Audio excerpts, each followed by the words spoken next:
On the line మెల్ Gibson అనగానే మనకి mad max లేకపోతే బ్రేవ్ హార్ట్ గుర్తొస్తుంది. 1 hour 45 minutes ఉండే ఈ మూవీని ఫ్యామిలీతో కలిసి కూడా చూడొచ్చు. ఒక 2 చోట్ల డబుల్ మీనింగ్ డైలాగ్స్ ఉన్నాయి, అంతకు మించి ఇంకేం లేదు.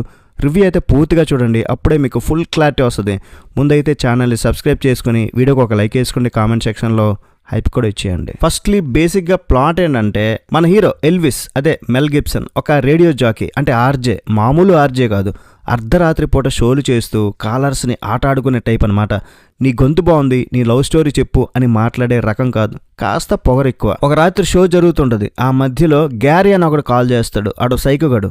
హలో ఎల్విస్, నేను నీ ఇంటి దగ్గరే ఉన్నా, నీ పిల్లల్ని కిడ్నాప్ చేశా, నేను చెప్పినట్టు చెయ్యకపోతే వాళ్ళని చంపేస్తా అని బెదిరిస్తాడు. అక్కడ నుండి మెల్ గిబ్సన్ మైక్ ముందు కూర్చొని ఆ సైకోగాడు చెప్పినట్లు గంతులేయడం, ఏడవటం, టెన్షన్ పడడం, పరిగెత్తడం. ఇది కథ. వినడానికి బాగానే ఉంది కదా, మరి తర్వాత ఏమవుద్ది అనేది స్టోరీ. మరి మూవీ ఎలా ఉంది అని అంటే అలానే ఉంది భయ్య. ఫస్ట్ హాఫ్ అయితే సూపర్ కేక. ఎంత టెన్షన్ పెట్టించారంటే సీట్ ఎడ్జ్లో కూర్చుని పెట్టారు. 1 hour 40 minutes ఉన్నా కానీ 1 hour వరకు చాలా బాగుంది సినిమా. కానీ సెకండ్ హాఫ్ అండ్ క్లైమాక్స్ అయితే ఎర్రి పప్పల్ని చేశారబ్బా. నేనైతే తట్టుకోలేకపోయా అసలు. ఆ ట్విస్ట్కి మైండ్ బ్లాక్ అయిపోయింది. అసలు నా ఫోన్ విసిరేయాలి అన్నంత కోపం. కానీ మళ్ళీ ఫోన్కి డబ్బులు లేవు కదా కొనుక్కోవడానికి. అందుకనే నాలోనే నేను గట్టిగా నవ్వుకున్నా, రేసు గుర్రంలో శృతిహాసన్ లాగా. ఎందుకంటే ఈ క్లైమాక్స్ ట్విస్ట్ ఉందే, అబ్బో, అది మీకు ఇక్కడే చెప్పేయాలనుకున్నా, ఆ స్పాయిలర్ అనిపించి చెప్పట్లేదు. కానీ ఇప్పుడు చెప్పను, ఈ వీడియో లాస్ట్లో చెప్తా. అక్కడ స్పాయిలర్ అలర్ట్ ఇస్తాను, అక్కడ మీరు స్కిప్ చేసుకోండి.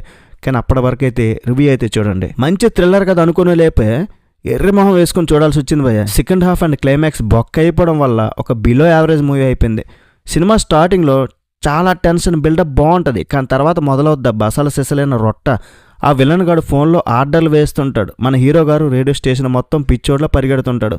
మధ్యలో ఆ విలన్ గారు చేసే పనులు చూస్తే వాడికి హ్యాకింగ్ వచ్చా, బాంబులు పెట్టడం వచ్చా, డ్రోన్లు నడపడం వచ్చా. అరే వాడు అవడరా బాబు, సాఫ్ట్వేర్ ఇంజనీర్కి టెర్రరిస్ట్కి పుట్టిన హైబ్రిడ్ గార్డ్లా ఉన్నాడు అనిపిస్తుంది అనమాట. సడన్గా ఒకటి ఫోన్ చేసి నీ ఫ్యామిలీ నా దగ్గర ఉంది, నేను చెప్పినట్టు ఆడకపోతే చంపేస్తా అంటాడు. మన రియాక్షన్ ఏంటంటే అబ్బా సీట్ ఎడ్జ్ థ్రిల్లర్ రా బాబు, గట్టిగా ప్లాన్ చేశారు అనుకున్నా. పాప ముసలాయన మెల్ గిబ్సన్ ఈ వయసులో పరిగెత్తలేక, టెన్షన్ పడలేక నానా తిప్పలు పడుతుంటాడు. ఆ టెన్షన్ చూసి మనకు కూడా బీపీ పెరుగుద్ది. అరే పాప ఫ్యామిలీ ఏమైపోతుందో అని మనం గోర్లు కొరుక్కుంటాం. ఇక్కడే అసలు ట్విస్ట్ ఉంది. సినిమా అంతా సీరియస్గా నడిపి లాస్ట్కి వచ్చేసరికి డైరెక్టర్ మన నెత్తి మీద బండరాయి వేస్తాడు. Spoiler alert. మీరు ఈ సినిమా చూడాలనుకుంటే చూసేయండి, వీడియోని ఇక్కడతో ఎండ్ చేసేయండి, స్కిప్ చేసేయండి. ఈ సినిమా చూసి తట్టుకోలేను అనుకున్న వాళ్ళు ఈ స్పాయిలర్ అలర్ట్ వినేయండి, అదేంటో తెలుసుకుందాం. మరి ఆ ట్విస్ట్ ఏంటంటే గెస్ చేయండి ఏమై ఉంటుందో. అదంతా నిజం కాదట భయ్యా, అదొక ప్రాంక్ అంట.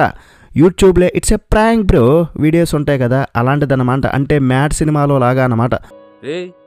ఏంటిది మాకేంటిది అంటున్నాను. ఆఫీస్ స్టాఫ్ అంతా కలిసి బర్త్డే సర్ప్రైజ్ ప్లాన్ చేసినట్టు ఈ టార్చర్ అయితే ప్లాన్ చేస్తారు. ఏంది భయ్యా ఇది, దీనికోసమా నేను 1.5 సేపు బిగబట్టుకుని సినిమా చూసింది అని నవ్వుకొని తెల్లమొహం వేసుకున్నా నేనైతే. మరి ఓవరాల్గా ఈ సినిమా మీరు చూస్తే మీకు ఎలా అనిపించింది కింద కామెంట్ చేయండి. మరి ఓవరాల్గా రేటింగ్ ఇవ్వాలంటే మాత్రం 2.5 out of 5. నెక్స్ట్ వీడియోలో మళ్ళీ కలుద్దాం. బై బాయ్, జై హింద్.